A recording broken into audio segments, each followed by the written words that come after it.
Halo semuanya, topik pembahasan kita kali ini adalah transformasi bisnis di era revolusi industri 4.0. Untuk itu, kita harus mengetahui terlebih dahulu apa itu revolusi industri 4.0. Revolusi industri 4.0 merupakan fenomena yang mengkolaborasikan teknologi siber dan teknologi otomatisasi. Revolusi industri 4.0 dikenal juga dengan istilah cyber physical system. Konsep penerapannya berpusat pada otomatisasi. Pengertian revolusi industri 4.0 menurut para ahli yaitu yang pertama menurut Angela Merkel 2014. Revolusi industri 4.0 adalah transformasi komprehensif dari keseluruhan aspek produksi di industri melalui penggabungan teknologi digital dan internet dengan industri konvensional. Yang kedua, menurut Sketendal 2015, revolusi industri 4.0 menekankan definisi kepada unsur kecepatan dari ketersediaan informasi, yaitu sebuah lingkungan industri di mana seluruh entitasnya selalu terhubung dan berbagi informasi satu dengan yang lainnya. Yang ketiga, menurut Kagerman 2013 bahwa revolusi industri 4.0 adalah integrasi dari cyber physical system atau CPS dan Internet of Things and Services atau IoT dan IOS ke dalam proses industri meliputi manufaktur dan logistik serta proses lainnya. Pelaku bisnis di era revolusi industri 4.0. Ada 4 karakter para pelaku bisnis pada era revolusi industri 4.0, yaitu yang pertama, perusahaan menawarkan solusi terhadap permasalahan yang dihadapi masyarakat kebanyakan. Semakin banyak masyarakat yang dapat dibantu dengan layanan inovatifnya, maka perusahaan akan semakin berpeluang menjadi besar. Yang kedua, inovasi tanpa akhir. Perusahaan-perusahaan pada era ini tidak pernah puas dengan hasil yang dicapainya, sehingga berupaya secara terus-menerus melakukan inovasi. Yang ketiga, model monopolistik kapitalisme baru. Sekilas tampak bahwa model bisnis perusahaan-perusahaan pada era ini yang menganut paham ekonomi berbagi atau sharing ekonomi sehingga dipersepsikan dapat menjadi solusi kesenjangan ekonomi. Yang keempat, model pemasaran 3.0. Jika marketing 1.0 fokus pada produk dan marketing 2.0 fokus kepada konsumen, maka pada marketing 3.0 lebih dari itu, di mana perusahaan melihat konsumen tidak hanya sebatas pengguna produk, tetapi melihat konsumen dari multidimensinya sebagai manusia, sehingga konsumen akan memilih produk yang memuaskan keinginannya untuk berpartisipasi, berkreasi, komunitas, dan idealisme. 3 hal yang dilakukan perusahaan inovatif yaitu 1. Mengombinasikan teknologi. 2. Perusahaan melakukan lompatan teknologi yang sangat cepat. 3.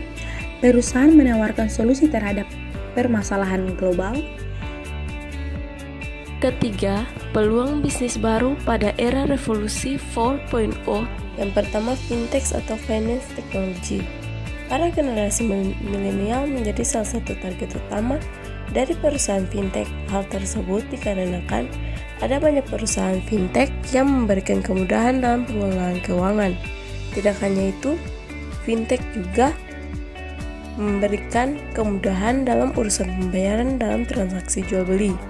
Yang kedua, software as a service atau SaaS. Manfaatnya di mana Anda membuat dan mengembangkan sebuah software sebagai pihak ketiga yang dapat membantu segala aktivitas usaha lain.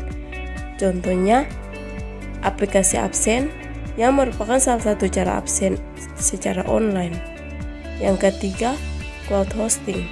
Cloud adalah salah satu teknik penyimpanan database yang ringan dan sangat mudah diakses. Sebut saja Google Drive dan Dropbox, kedua cloud yang paling sering digunakan di dalam industri saat ini. 4. Bisnis jual beli online.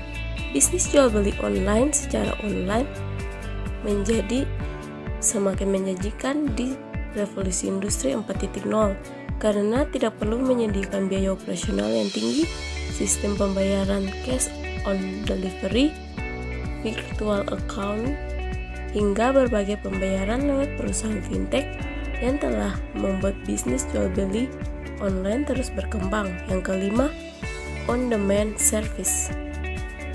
On-demand service merupakan sebuah layanan jasa yang hanya muncul di sekitar kita jika kita menginginkannya, seperti aplikasi transportasi online. Yang keenam, online marketing. Seiring dengan perubahan kiblat bisnis ke dunia maya, industri pemasaran pun bergeser dari cara-cara yang konvensional ke arah digital. Saat ini dunia sudah memasuki suatu era di mana terjadi otomatisasi dan pertukaran data terkini dalam teknologi pabrik yang mencakup sistem cyber fisik, internet untuk segala hal, komputasi awan, hingga komputasi kognitif. Teknologi digital di era revolusi industri 4.0. Industri 4.0 merupakan istilah yang umum digunakan untuk tingkatan perkembangan industri teknologi di dunia. Untuk tingkatan keempat ini, dunia memang fokus kepada teknologi-teknologi yang bersifat digital.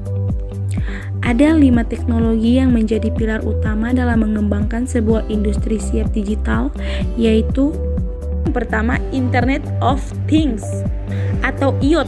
IoT merupakan sistem yang menggunakan perangkat komputasi, mekanis, dan mesin digital dalam satu keterhubungan untuk menjalankan fungsinya melalui komunikasi data pada jaringan internet tanpa memerlukan interaksi antar manusia atau interaksi manusia dan komputer.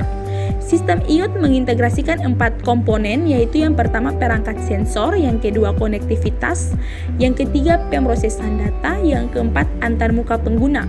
Yang kedua yaitu big data. Big data adalah istilah yang menggambarkan volume besar data, baik terstruktur maupun yang tidak terstruktur. Penyediaan layanan big data Indonesia antara lain yang pertama yaitu Sonar Platform, PakuWes Platform, Warung Data, dan Databot. Artificial AI. AI merupakan sebuah teknologi komputer atau mesin yang memiliki kecerdasan layaknya manusia dan bisa diatur sesuai keinginan manusia. Yang keempat yaitu cloud computing. Komputasi awan adalah teknologi yang menjadikan internet sebagai pusat pengelolaan data dan aplikasi, di mana pengguna komputer diberikan hak akses atau logging menggunakan cloud untuk dapat mengkonfigurasi peladan atau server melalui internet. Ada 3 jenis model layanan dari komputasi awan, yaitu yang pertama, Cloud Software as a Service. Yang kedua, Cloud Platform as a Service. Yang ketiga, Infrastruktur as a Service. Yang kelima, Additive Manufacturing merupakan terobosan baru di industri manufaktur dengan memanfaatkan mesin pencetak 3D atau sering dikenal dengan istilah 3D printing gambar desain digital yang telah diwujudkan menjadi benda nyata dan ukuran dan bentuk yang sama dengan desain sebenarnya, yaitu dengan skala tertentu. Tantangan dan peluang revolusi 4.0. Yang pertama, transformasi industri. Revolusi industri 4.0 menghasilkan sebuah perubahan yang super cepat, eksponensial, dan disruptif.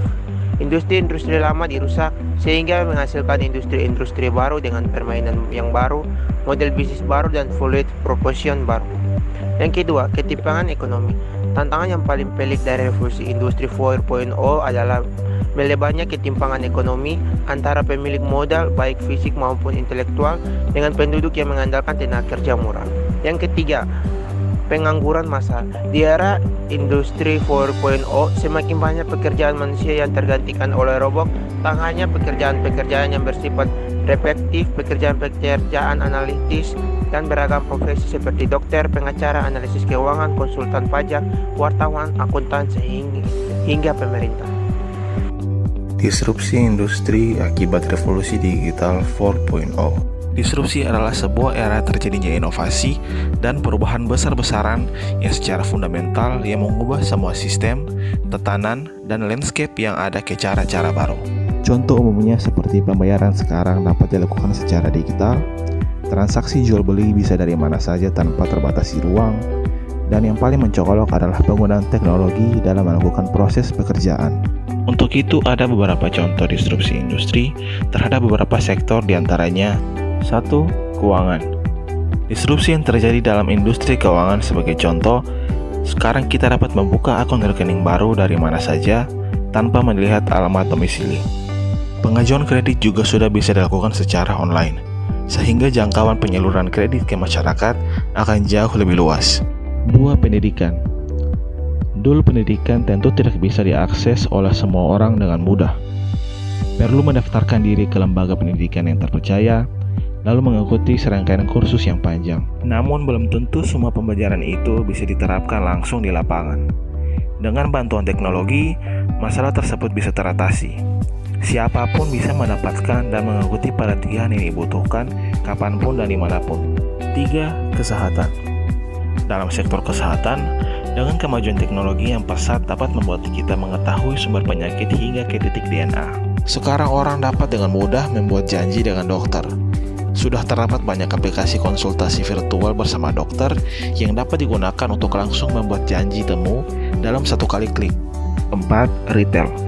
Sejak kemunculan toko online dan platform e-commerce, industri retail diketahui harus merumuskan ulang strategi mereka dan mendapatkan pelanggan mereka kembali. Seperti yang sudah diketahui, bahwa belanja online saat ini menawarkan pengalaman yang jauh lebih praktis dibandingkan dengan mengunjungi toko secara langsung.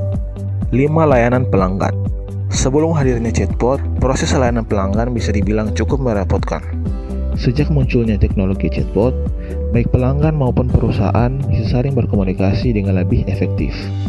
Ada beberapa keuntungan dari terjadinya disrupsi akibat revolusi industri 4.0. Yang pertama, efisiensi operasional. 2. Adanya pertumbuhan ekonomi data baru. 3. Berkembangnya produk dengan risiko penggunaan yang kecil. Selain keuntungan, ada juga kerugian dari terjadinya disrupsi. Di antaranya adalah 1. Risiko cyber atau cyber risk. 2. Risiko sumber daya manusia. Strategi bisnis di era revolusi industri 4.0. Perusahaan memerlukan strategi yang mampu melakukan transformasi dan inovasi untuk menghadapinya agar bisnis yang telah dibangun tidak tergilas oleh zaman dan terhambat perkembangannya. Berikut strategi bisnis yang dapat dilakukan pada era revolusi industri 4.0. 1. Perbaikan alur barang dan material. Upaya perbaikan ini bertujuan untuk mengurangi impor bahan baku dan berbagai komponen produksi pada industri. 2. Peningkatan kualitas sumber daya manusia. Bukan tidak mungkin robot akan menggantikan pekerjaan manusia. Oleh karena itu, perusahaan perlu mempersiapkan sumber daya manusia yang andal agar tetap mencapai kesuksesan. 3. Penggunaan teknologi digital. Seperti yang diharapkan pemerintah, perusahaan mampu menggunakan teknologi digital seperti big data, autonomous robots, cyber security, cloud, dan augmented reality. 4. Harmonisasi aturan dan kebijakan. Diperlukan harmonisasi dalam pembuatan dan pengaplikasian aturan dan kebijakan tersebut agar tidak menjadi bumerang bagi perusahaan sendiri. 5. Perluas jaringan bisnis. Upaya perluasan jaringan bisnis dapat dilakukan dengan berbagai cara, seperti membidik investor dalam negeri maupun investor asing dan konsumen. Dan 6. Melatih soft skill. Sumber daya manusia perlu melatih soft skill yang diperlukan dalam era revolusi 4.0 yang sebagai berikut.